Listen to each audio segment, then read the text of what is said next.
Hello and welcome to another episode of the Out of Program podcast. I'm back with Jing, and today we have a very fascinating guest, Professor Sam Shah, who is not only a clinician but wears many hats across digital health, public health, technology and law. He has worked on national major projects and programs spanning the NHS and has worked with governments and public bodies in different parts of the world. He was the Chief Medical and Strategy Officer for the online healthcare provider Newman between 2020 to 2024, supporting the growth and development of this startup. He now works in various advisory, educational and legal roles, working as a medical and regulatory lawyer as well as a consulting on technology law. So thank you, Professor Sam Shah. Is it okay if we call you Sam? Or do we have to stick with the big title of Prof? I think you should only call me Sam. That other person you're talking about, I have no idea who he is. But hello, Mohammed. Hello, Jane. Great to join you. No, it's a real privilege to have you with us, Sam. Now, Sam, one of the things we like to start off with all of our guests is to understand your thought processes back when you were 16 years old, when you were thinking about careers, as we all did. Now, of course, me and Jing are going to have a bit of a turf war with you since we did medicine and you went to dentistry. But we always like to know what was the thoughts going into that decision, especially at a young age. So, could you tell us, Sam, what made you think of a career in dentistry? I mean, you probably just think I'm weird because I thought about a career in dentistry, unlike my esteemed medical colleagues. It actually goes back further than that. It goes back to when I was six. I'd sort of decided I wanted to be a dentist. It's obviously a very weird thing. So my brother-in-law was a dentist, and I used to go along and watch what he did, and got absolutely fascinated by dentistry when I was very young, and it's just sort of stuck with me. And I decided that's the thing I wanted to do. Um, and I do think we're probably all too young at the age of 16, 17, 18 to really decide on what careers we want. But that is what I decided I wanted to do for many years. And I sort of stuck with it. And when I had to make the choice, I was actually advised not to do dentistry. My parents, my father in particular, was like, actually, why don't you just go into business? You've been working in the business for this long. In fact, why don't you go into business, into industry? And out of defiance, against my parents, I decided I'm going to do this dentistry thing. And I had actually been working for a GP. So the GP that delivered me as a baby, who I worked for in his practice when I was 15 or 16, who I then carried on working for to install the first version of EMIS back in the day, wanted me to do medicine. He was like, why don't you do medicine? Be a GP like me. And I was like, no, I want to be a dentist. And so to defy my parents, and actually sort of go against the grain of this GP I've been working with, I decided to do dentistry. And clearly, I didn't stick to it very well. And if I had to think back now, and people that ask me, I'm like, I invite people to do work experience almost to put them off doing dentistry now. And I do regularly do that to really test if they want to do it. But I also actually think all of us are too young at the age of 15, 16, 17 to decide are we doing medicine or dentistry. We haven't really lived, haven't really understood the realities of the world. This whole thing of saving the world and solving the world's ills. And then there's the reality of life, costs, and the universe. So that was the backstory. What was it at the age of 6, though, that made you think dentistry? Was it the practicality of it? Was it the drills? What I It like? Yeah. It was really interesting. It was this whole thing of the mechanics of it, the Uh, equipment, the smell, the place, all of it. And it The smell.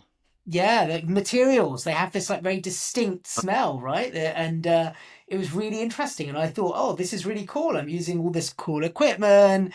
I'm doing something very practical.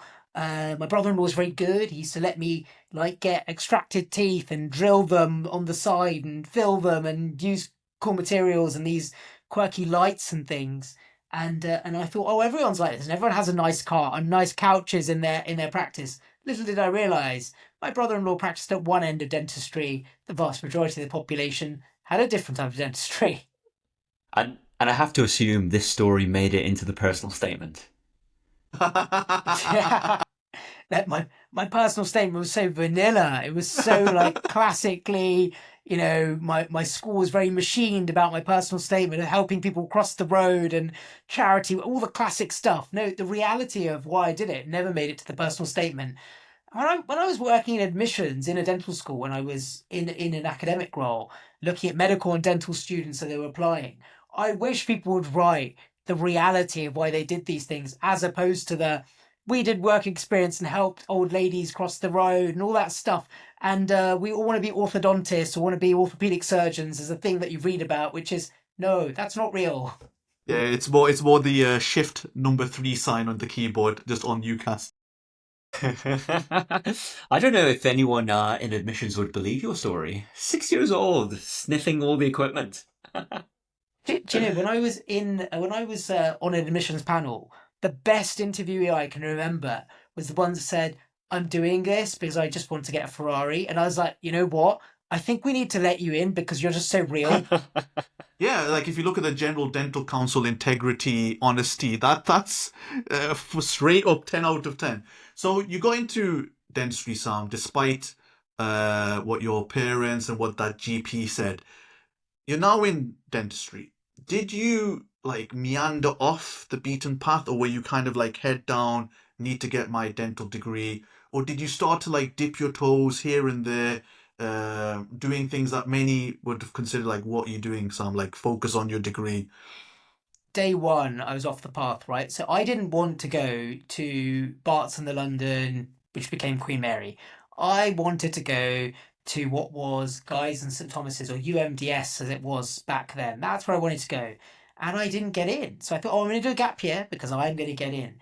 And I went to personally stand outside the admissions tutors' door over there by London Bridge. And I'd go there like every day. Anyway, in the end, they were like, "We're not giving you a place." So I sheepishly phoned up. So a year later, I phone up Barts in the London. I'm like, "Oh, that place you kind of offered me a year ago. I've decided I want it now." And they were like, "Yeah, sure, you can come along, right?" They were like, "Oh, we're going to let you in," which is kind of bizarre. And that's in the 90s. That's sort of what happened. And during that time, I took a year out and I worked in retail technology. So I was building retail tech systems. So it took me down a tech path, and I would learn to code then and learn what we'd call product today, learned about like user acceptance testing, all this stuff that we see in health tech now. But back then in the 90s was quite normal in building retail systems and e-commerce systems. So I sort of went off on a path. And as I went into dentistry, I carried on working in retail tech and then financial services tech. And I did it alongside being an undergrad. I probably didn't go in as much as I should have done as an undergrad. I probably should have spent more time doing studying stuff with all the other medics and dentists, but I didn't. And it did mean I had a really different experience. Like I was earning a really decent, I was earning quite Yeah. well as an undergrad. So I went off the path, retail tech, fintech, whilst in dentistry, and then eventually, with a few hiccups along the way, came to the other end of it. And eventually finished dentistry and decided, okay, well, I'll go into practice for a while. Was there ever a point during your dental training where you thought, why am I doing this? Like, Yes. okay. Oh, yes. What made you go, no, no, no, keep going, Sam. Let's get that degree. I think it was I've been in it for this long and I've done all the exams for this long. It's a trade-off of do I leave now and do something else or do I finish what I'm doing? And I think really the last 2 years I actually started enjoying doing it.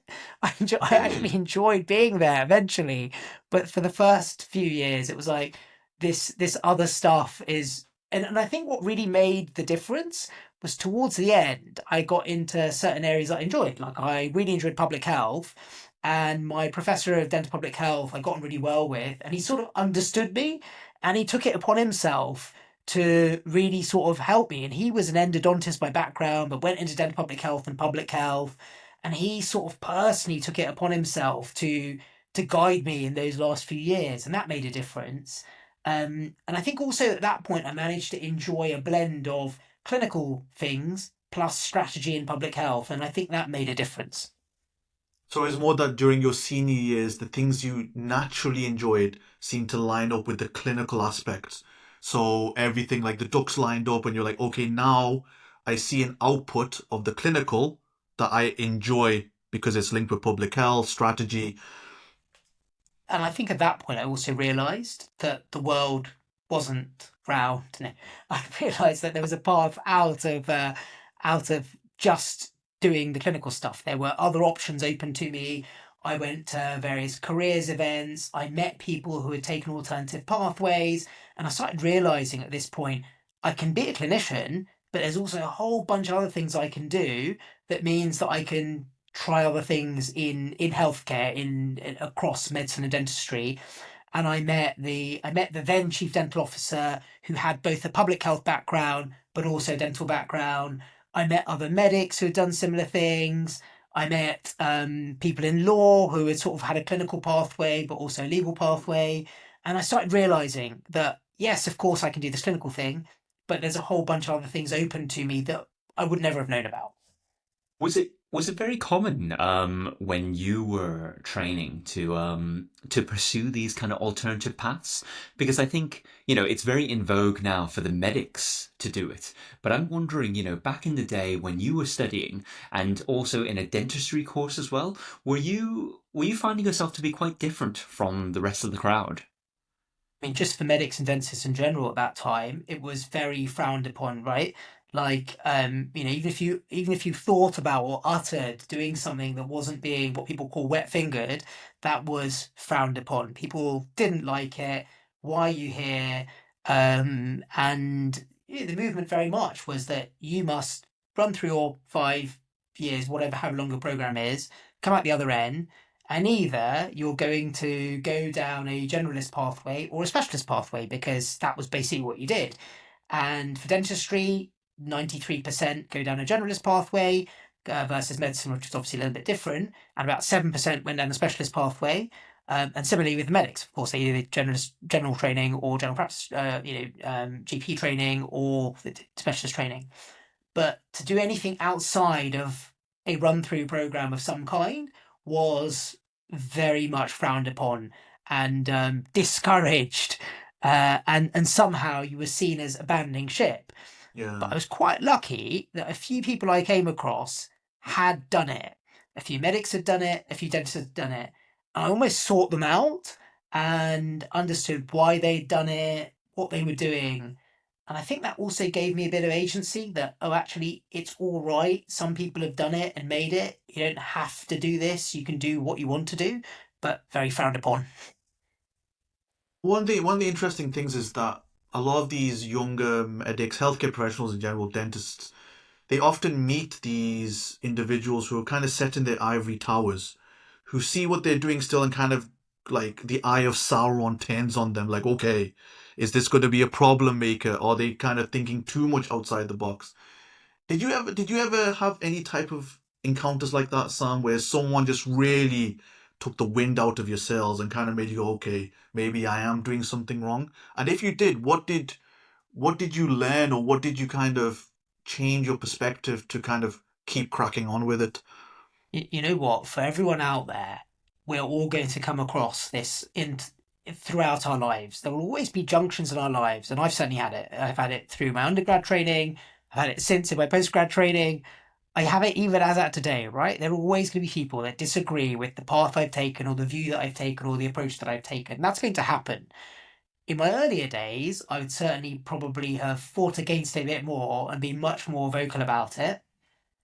Despite what people might think, I'm far less vocal about it now than I was then.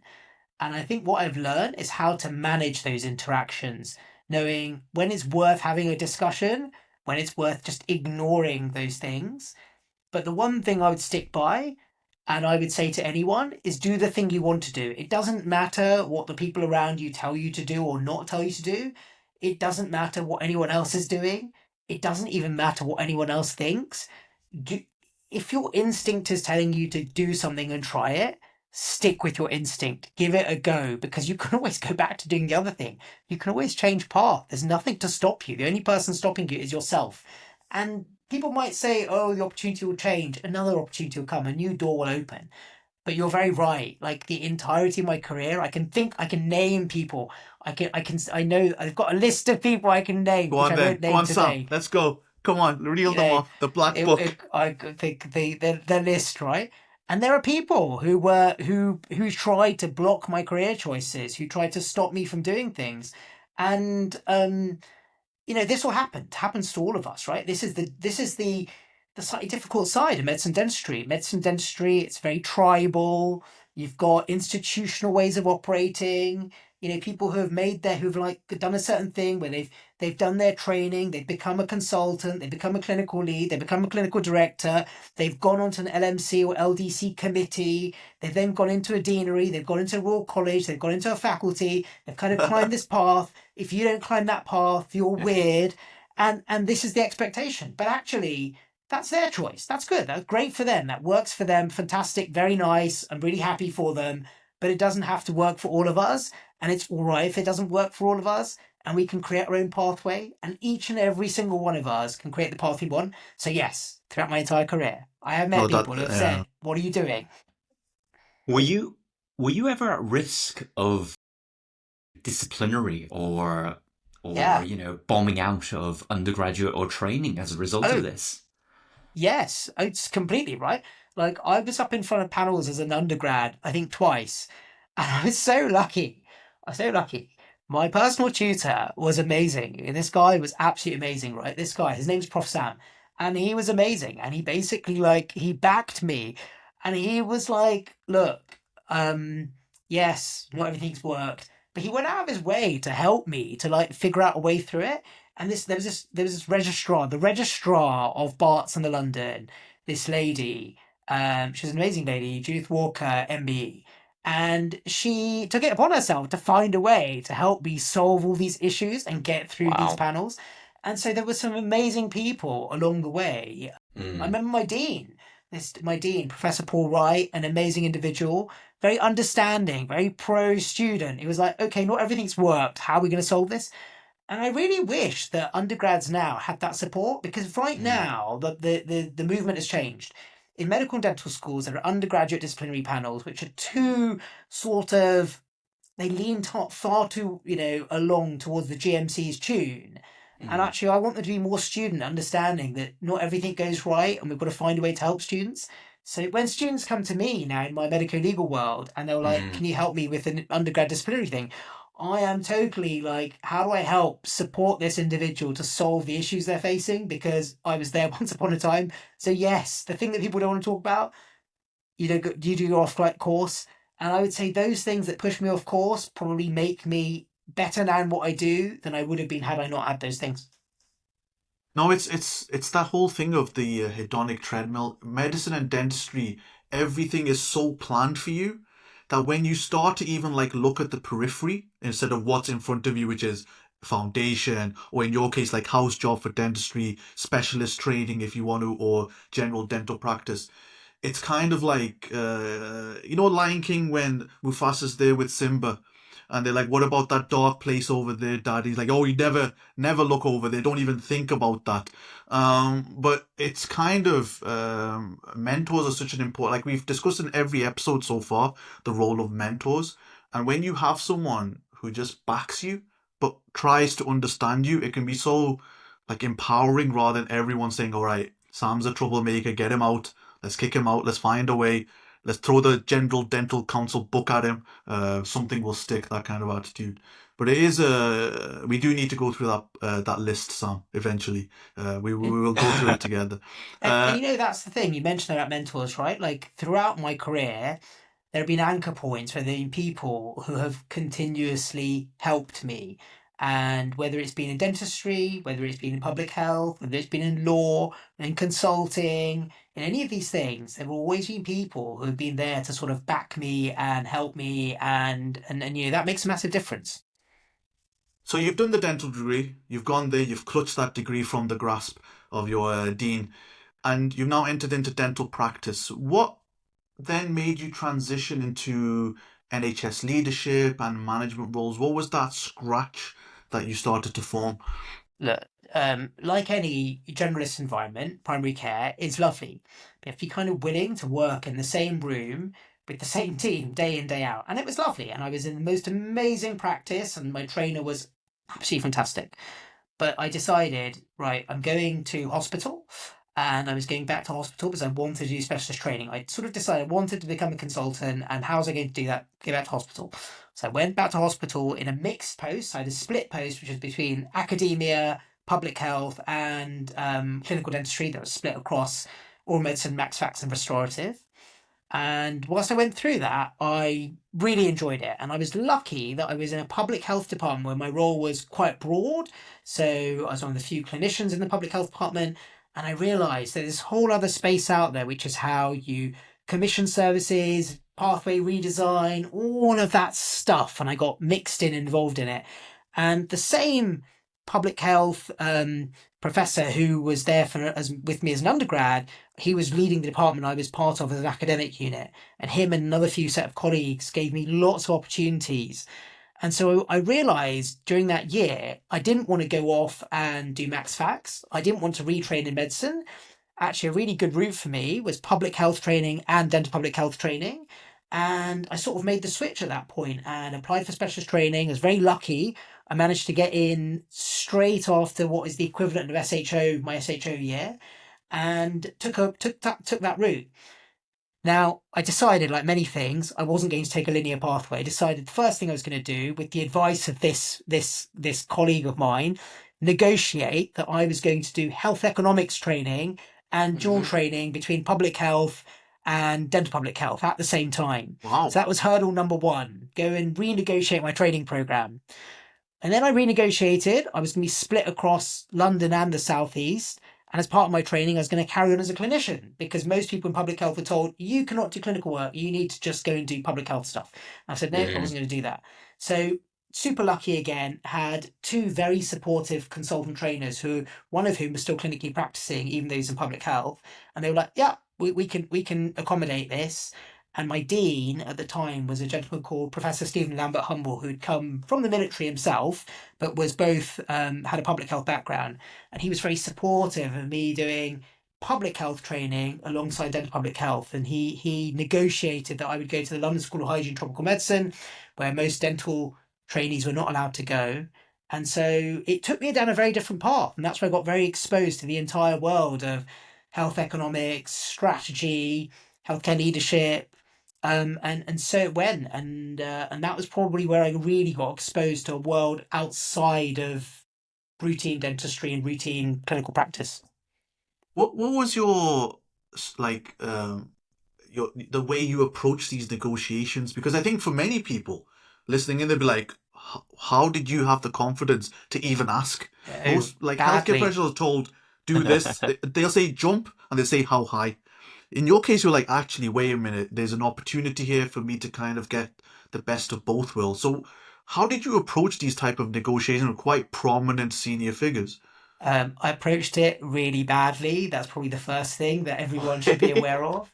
Like, I kind of went in, guns blazing, wrong approach. And I was lucky. They were so sympathetic and actually really understanding, and probably changed my approach to these things. Now, it did mean, and I had two deans, right? I had a dean for my London program and a dean for my KSS program. I had two different deans. And my KSS dean, super supportive. My London dean could not have been more unsupportive if she tried. She was like, get this guy out of the program, get rid of him, dump him, he shouldn't be in the program, bin this guy. And my other dean was like super supportive. I want someone who's basically going to like figure out a way to change things. So anyway, I was stuck in the space, and I completely damaged all relations. But that was sort of, there's a bit of a pattern here. But you got what you wanted, and I think that's very impressive. I got some of what I wanted. I didn't get everything I wanted. I also used to get in a lot of trouble. You know, but we had reiters back then, so they weren't ARCPs as you know now. They were part of this thing called the Orange Book, and you had reiters. And I had some awful reiters. They were like, you're going to have to do your training again. And I'm like, why? I've done everything I need to. And, I went in all trade union on these things. But no, it wasn't easy, right? And if people are thinking about this now, and I had to do it again, and if I've learned anything, I'd go and have the soft conversation and warm them up one by one. I'd work out what I can do to make them look really good before I go and have the formal conversation, figure out what the appetite is, and then go in for the negotiation, as opposed to sitting there saying, I want to do these things, you're going to make it happen. That was not the right approach. I think we found a course right there, Sam. Negotiation Tactics 101 with Professor Shah. Yeah, you know what? Like, I remember when I took my year out between F1 and F2. This sounds so straightforward compared to what you've negotiated, but I had the verbal promise that even though I was taking the year out to go do a fellowship out in America, that they would keep my academic post, my academic rotations, and I'd come back to the jobs that I'd originally applied for through my academic foundation program. But then, I gallivant off to California, I come back, and suddenly the TPD, the program director just said, "Don't remember having this conversation. I sorted nothing out. The terms of the deal have changed. Pray they don't change again." And I was like, "Geez, I'm just gonna take what I'm given." And I ended up having to do 2 rotations of A&E across 2 years, rather than having the dream job that I had originally applied and been awarded for, which had this nice academic post. So I clearly didn't fight hard enough. Listening to your story makes me think, man, I should have pushed a bit harder, but I was scared. You should have done the course, Professor Shah's Negotiation 101. But it is scary, right? Look, when you're a trainee and you're up against the system, and I don't remember, but I remember those what were ARC panels now, RETA panels back then. I remember going into one, I had the wrong tie on. I didn't have my college tie on and was told I had to leave, go and get my college tie and come back, right? And it was like that at one point. And so I can imagine for most people early in their careers, this is intimidating. It's so scary, right? Maybe I should be more scared. It's kind of refreshing to hear that attitude, because I think a lot of healthcare professionals forget, like, wait a minute, I'm a postgraduate trainee who's 30. Why am I feeling so like infantilized in front of this person when I have a mortgage, I have kids, I have a wife, I have so many, but in front of this person, I feel like a toddler being told, naughty, naughty, don't do that again. Why can't we just have a discussion, a frank conversation about what you guys expect from me, what I would like to do, and try and form like some type of agreement, so to speak, like a discussion, negotiation. But I do think people, when they get the titles in front of them, consultant, head of school, training program director, it just puts people in a hierarchy where they feel they can't speak up. But isn't it also because of this NHS system? At the end of the day, even though the NHS is separate organisations, for employment purposes, it operates as one entity, the reality is. And so consultant posts, the person reviewing that post on the AAC panel is probably someone who's involved in training. And so you can never rock the boat. If you want to be in the system, you almost have to go along passively, because if you're that person that's suddenly labelled, that label follows you for most of your career. And if I look at the people I help now, registrars and junior consultants, when they come to me with medico-legal issues, like they're all suffering the same things we were just talking about, right? They upset someone, and that upset pervades across a specialty. And in small specialties, in subspecialties, even worse, right? In mega big specialties, okay, you can move around the country, but in small specialties, it's really tough. So I totally empathise why people don't rock the boat, where they sort of stick to it. And I guess the thing that many of us, perhaps, we've gone through is, well, we're exiting the system, so it's not too bad if we're going to rock the boat a little bit. So you've entered into leadership management, you've added another feather onto your cap, Sam.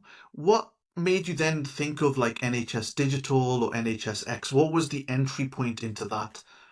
An accident. So the accident was this. I was working on something in management consulting when I left training for a while. I went to management consulting. I was working with this thing called 3-digit number, 3DN, and you can work out what the 3 digits are very quickly. And I then came back to training and got bored quickly and became a Darzi Fellow. And as a Darzi Fellow, I ended up in North London, and my first project was to implement the 3-digit number thing. I've been working in management consulting, and that was to implement 111. And 111 was a very digital project. So I end up in North Central London doing this. But whilst I'm there, they're like, oh, you seem to also know some stuff about tech. Why don't you sit on the procurement panel for this health integration engine?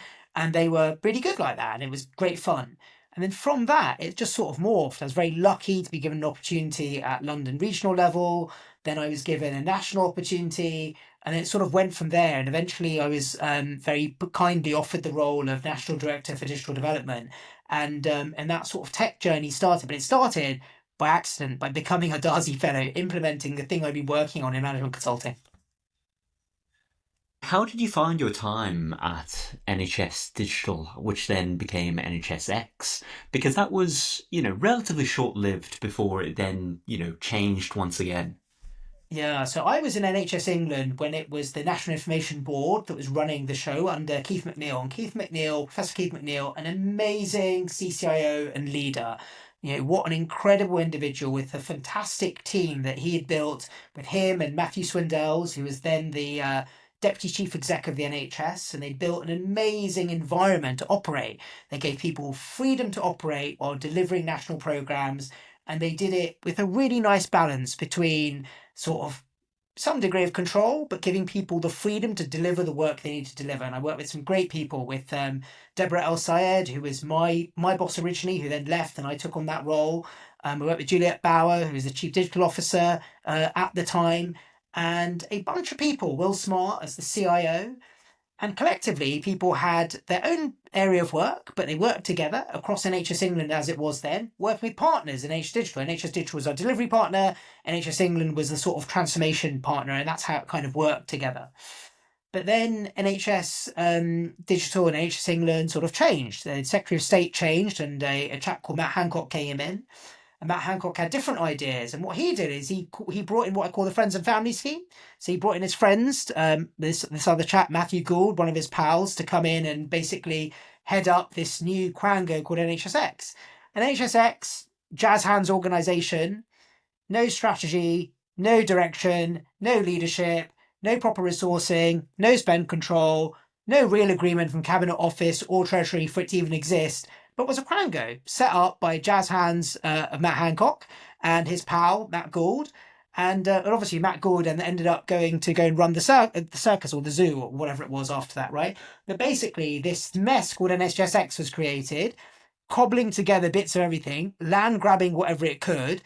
And it was a rudderless organisation that didn't really have much direction, that was a classic friends and family place. It was people brought in not on merit, not because they were equipped to do the job, but because they were all pals of the people in that organisation. And that's what happened. And what you saw is this burgeoning organisation on a land grab between DHSC, NHS Digital, NHS England, a bunch of people that didn't really know what they were doing, made all the classic mistakes that government says not to make, i.e. didn't have a strategy, all of these things.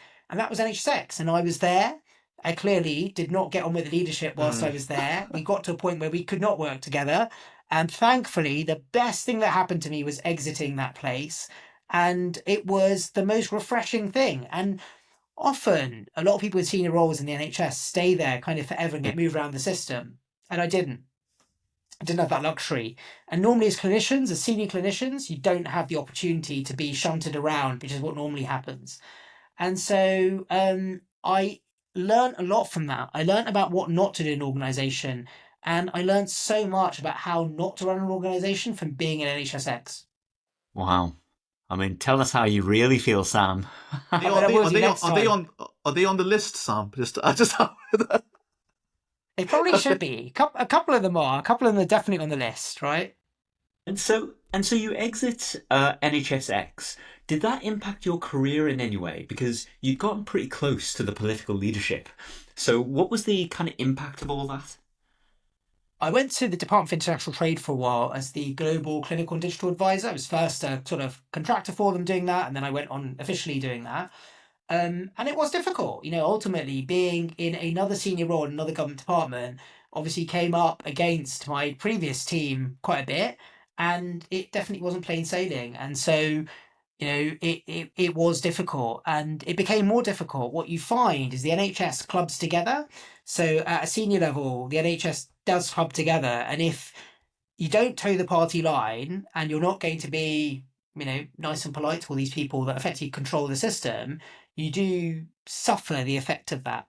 And I certainly did. And there were certain people there who have now left and gone to other selling by force type organizations, they'll remain nameless, who were difficult, awkward people. And they've all moved on. One obviously gone to the zoo now, one's gone elsewhere.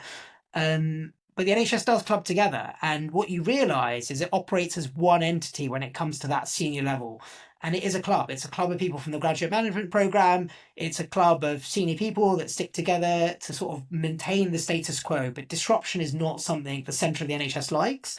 And I went on and I left and went to private equity for a while. So I went to go and work with an amazing private equity team and help them build a new private healthcare, a digital health company. And that was great. It was refreshing. It was different. And I did that for a while.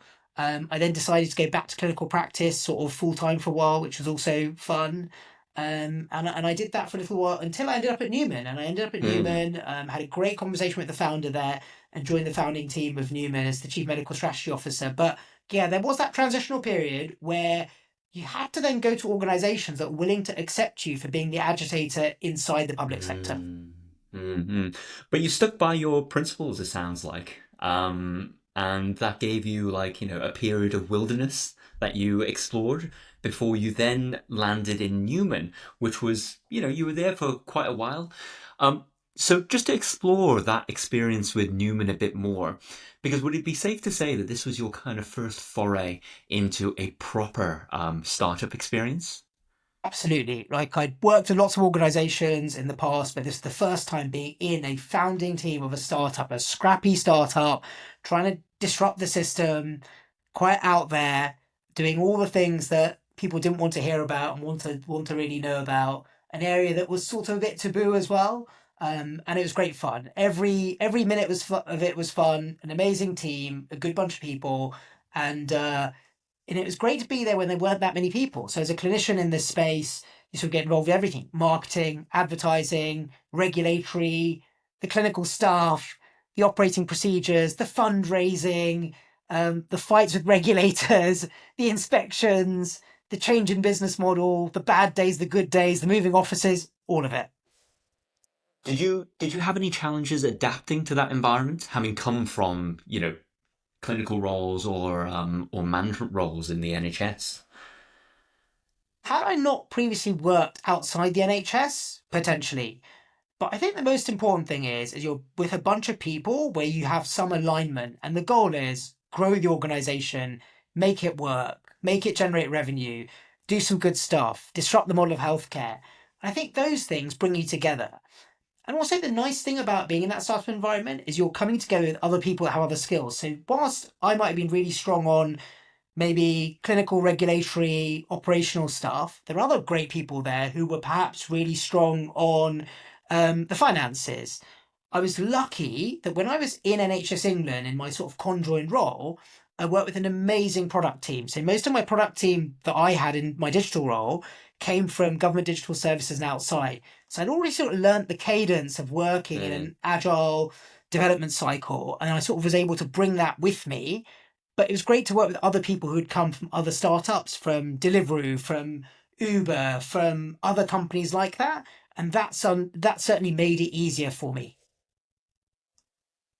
So then from Newman, Sam, you then pivoted into law. Like this is what I mean. We're telling Sam before we started this podcast, we don't know how he finds time in the day. But what made you go, okay, law is something I need to look into? What was that decision process running through your head?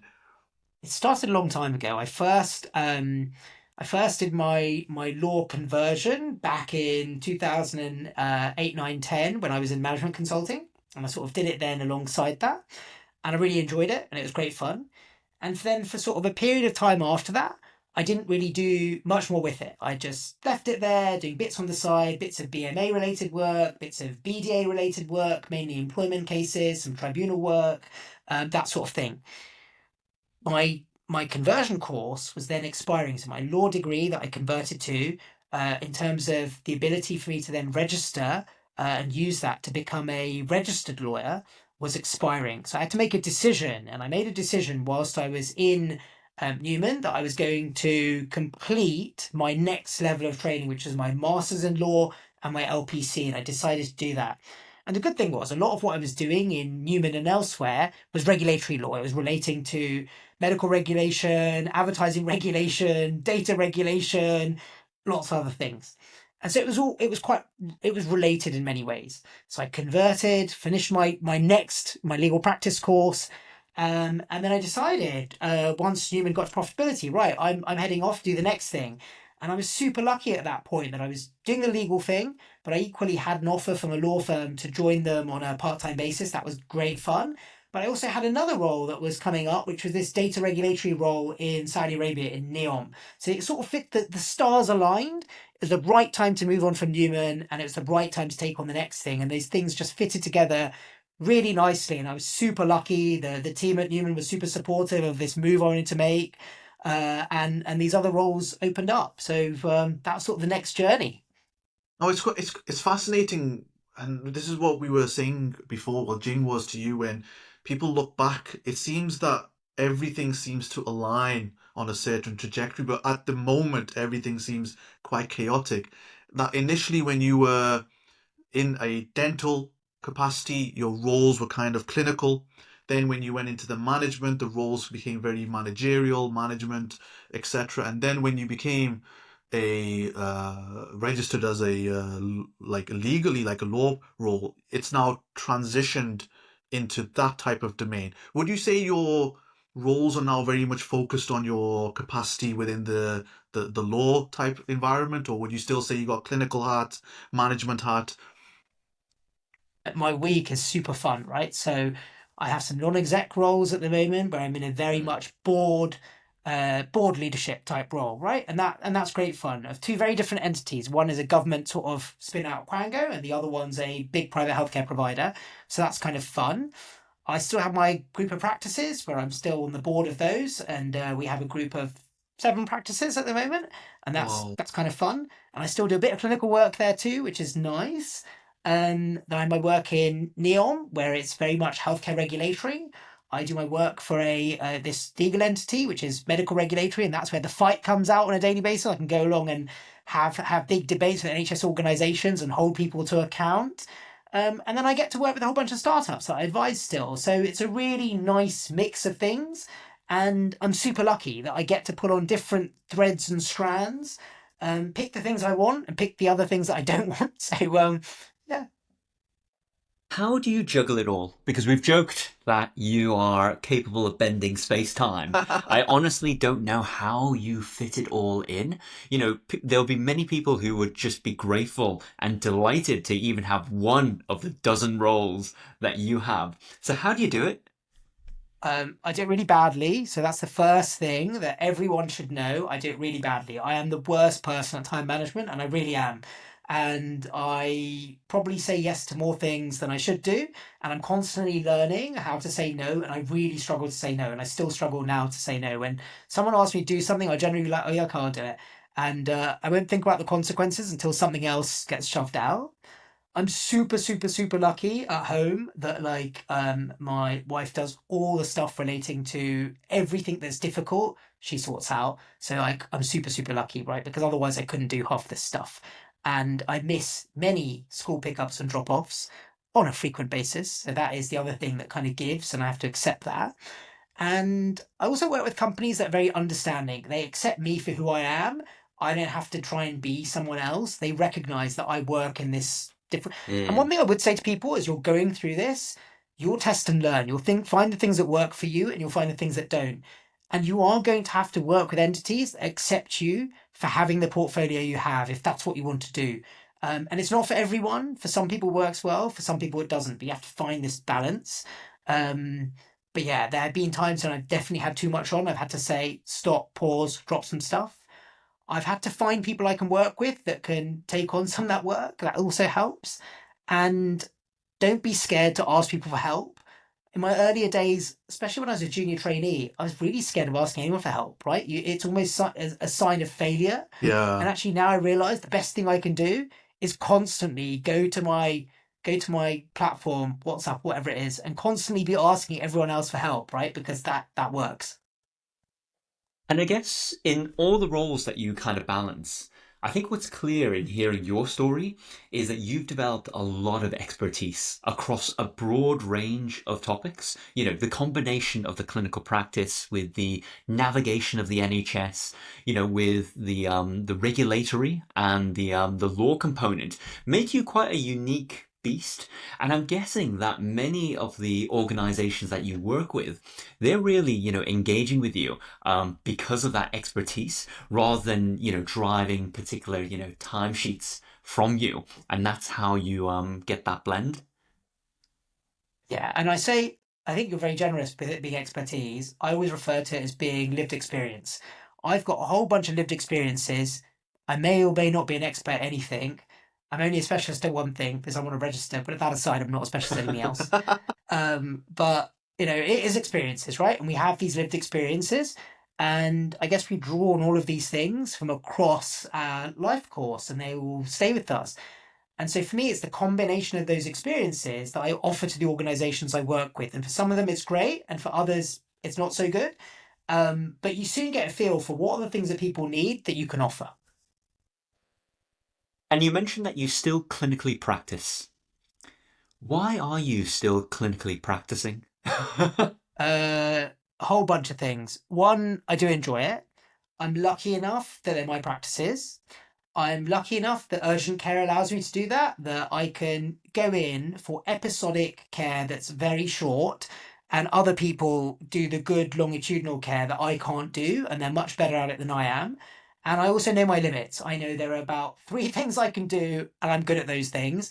There's about another 97 things that I cannot do, and I'm not going to attempt to do because I am way past doing those things. So if someone comes to me and says, "Can you make some dentures?" No way in hell am I going to do that because I can't even remember how to do it. But if someone comes along and has an urgent problem, I'll solve that for them.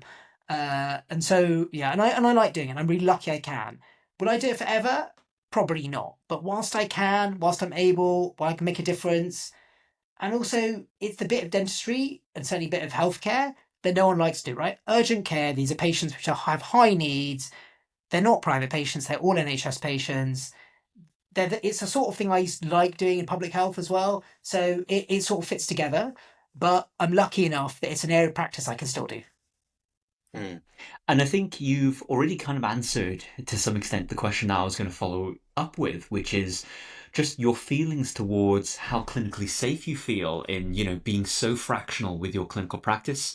Because I think the first part of that is you've limited the scope into certain key procedures or activities that you feel very comfortable with. But even then, I want to ask you, like, given that you spend so little time in the week, do you not worry about being de-skilled? You can worry about that, and certainly if I had broader scope of practice, I would worry about that. I'm lucky that I've narrowed it down to things that I can do often enough that I'm not going to lose my skills. But I also work in a team, right? So I definitely can't do everything, and I'm so lucky I'm surrounded by amazing oral surgeons, endodontists, implantologists, restorative dentists, generalists, some great nurses who really do take the pressure off me. And I couldn't do what I do if it wasn't for the people around me, right? Because they make my life easier.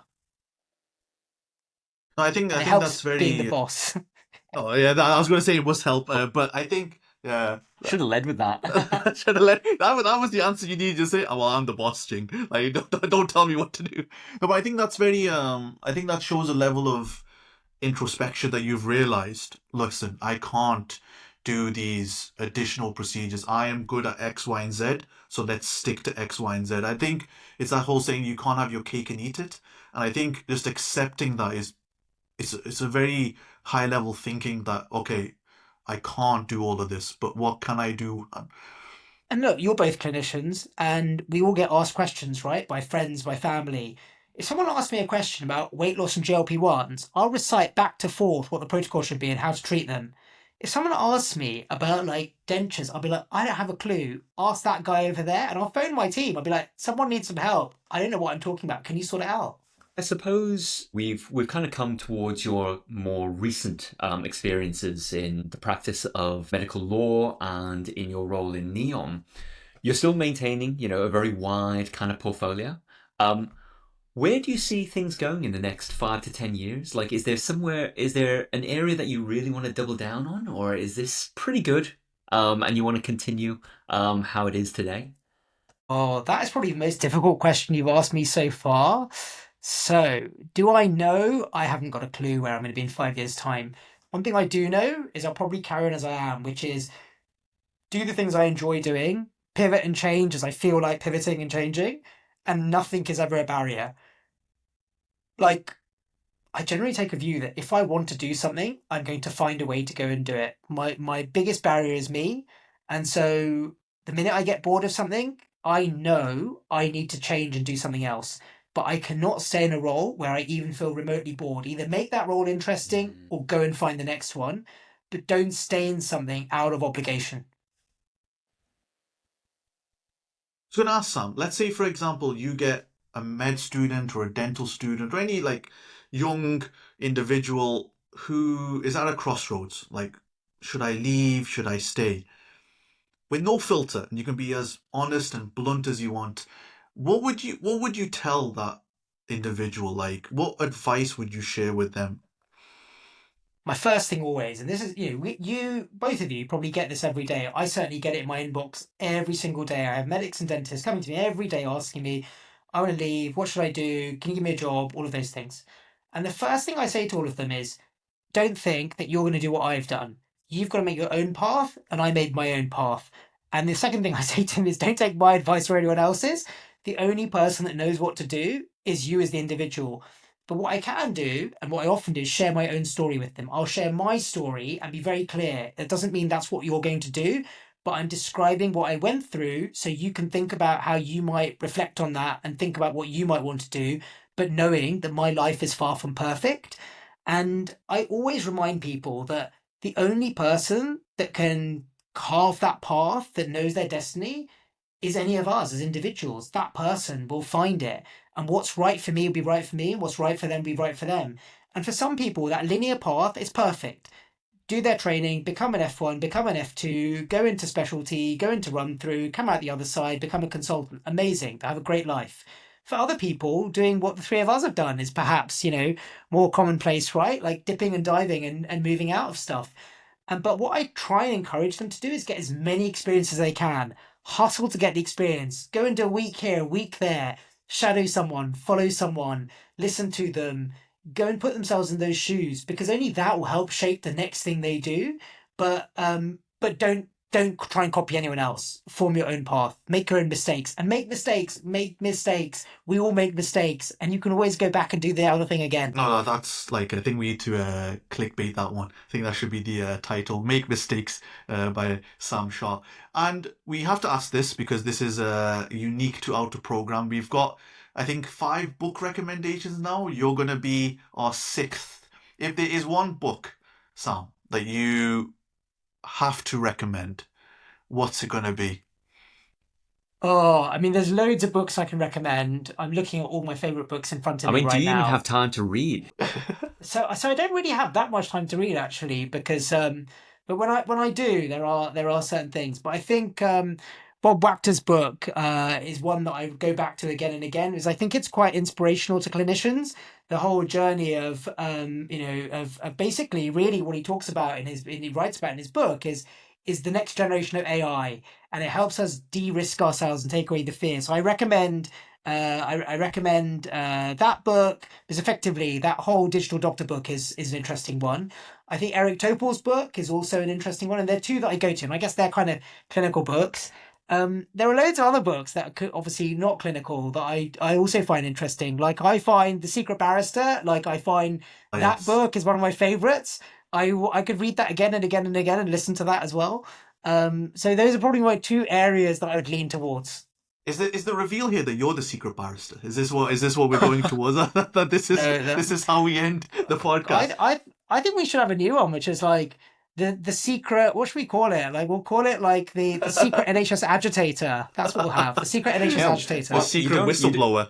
You don't have author in your great portfolio roles, so. No one's going to read my stuff. Like, I like reading other people's stories, and I especially like reading what they, the short form stuff. And I put loads of stuff out there every now and again on social media and things. And normally it's like something's irritated me that day, and I'll write my rant about it. But no, I'll leave authoring to good people with clever stories to tell. So thank you again, Sam. It's been fascinating to hear how you've managed to transition from so many things, yet keep your fascination of dentistry since the age of 6 at the core of your current practice. No, it's always inspiring to hear these conversations for those individuals thinking, should I continue with my clinical career? Can I continue in my clinical career, or do I have to kind of transition fully out into the unknown? So thank you again, Sam. It's been fascinating to hear how you've navigated through so many different transitions of your career, but kept at the heart of it your fascination for dentistry, which you kind of started at the age of 6. It's always great to hear these stories about people who've transitioned out but kept at the root of their activities clinical practice, which I think a lot of our listeners still want to do, but just unsure of how to navigate it. So thank you again, Sam. For those of you listening, please like, subscribe, and hit the notification bell if you're listening to us on YouTube. If you have any comments, please leave them for us down below, and we look forward to sharing another episode with you coming up soon. Take care, everyone.